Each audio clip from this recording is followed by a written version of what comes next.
Hi, this is John with WTI, and with one of my favorite products that I've got so far for my facial skincare is this great exfoliator by Aveeno. One of the things I like the most about this exfoliator is that it's not giving you the sensation of sand, like too harsh on your skin, like a lot of exfoliators would do. This is simple, easy, and light on your face.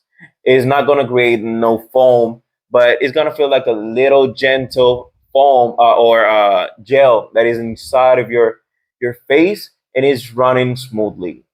This just you do this twice a week, and you're gonna feel like if your face is going great, taking all of the dirt and taking all of the impurities of your skin.